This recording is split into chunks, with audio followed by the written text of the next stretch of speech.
tonight. New details that we have just confirmed. News Nation is learning that Kaylee Goncalves' injuries were significantly more brutal than her best friend Maddie's injuries, which may end up being a very, very important piece of evidence when it comes to determining who the target was. Well, it's astounding, for one, because this is the first time, Brian, that you've been able to get the kind of information that helps us to perhaps try to figure out why this happened. Not saying this is definitive, but it certainly is one additional clue. We knew they were found together, but we didn't know in Maddie's room or in Kaylee's room. And so as we look at the third floor map right there, bedroom E is Maddie's bedroom, and it looks out the back of the house, and bedroom F is Kaylee's bedroom, and it looks out the front, but also the back where the slider is. So what did you discover about which room? Maddie's room on the left or Kaylee's room on the right? That's right. We've confirmed that they were in Maddie's room, which is also interesting. That's something that we did not know. So Kaylee's injuries were significantly more brutal, but they were sleeping together in Maddie's rooms. Her father mentioned to me that he had just went and replaced the lock the weekend before.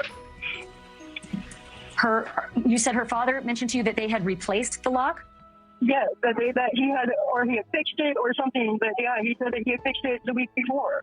Significant things that stood out to me during that interview. Number one, what she said about the door locks. Number two, that she feels that, I think she put it, these kids were targeted.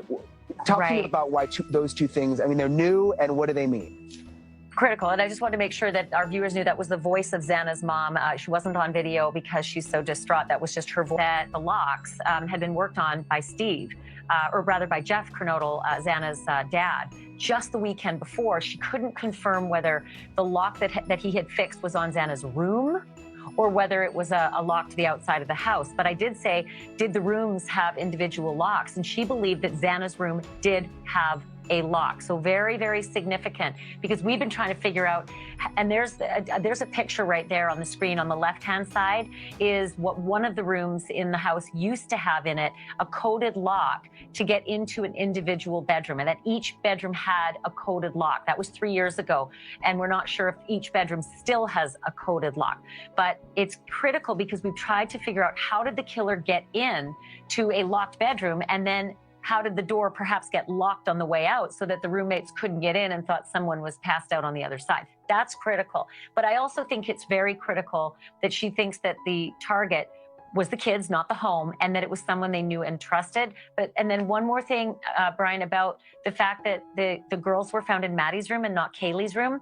I think it's important for our viewers to know that Kaylee was in the process of moving out. So it's possible that many of her things were scattered all over the bed, or the bed was in pieces or had no bedding, and that's why she might have been in her best friend's room. But if the killer went into Maddie's room and yet Kaylee had more injuries, and it's dark, it's the middle of the night, this complicates things even more, because if Kaylee was the target, then how would the killer know which one of the girls that was in Maddie's room if they were sleeping? Because they look a lot alike, and in the dark, it would be very tricky to tell, and certainly it wasn't Kaylee's room. So very, very big find that you've discovered, but even more complicated. We call it the CSI effect. Some people think, well, we should be able to do this, but the technology doesn't exist for that yet.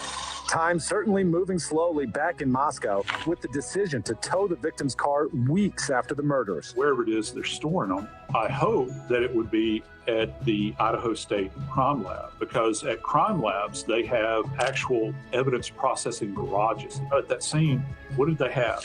They had a piece of yellow tape going around that was providing security. Right now, information is coming in, and they are processing new information, but obviously this could take weeks, as, like I mentioned, a lot of evidence to come through. Thanks so much, Alex. Yeah. We just have no information as family, and it gets tough day after day after day. I mean, every day you just wake up and think, today's the day.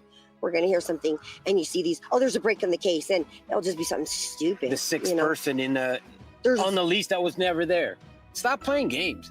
This is serious. These are people's lives, and this is the future of this community.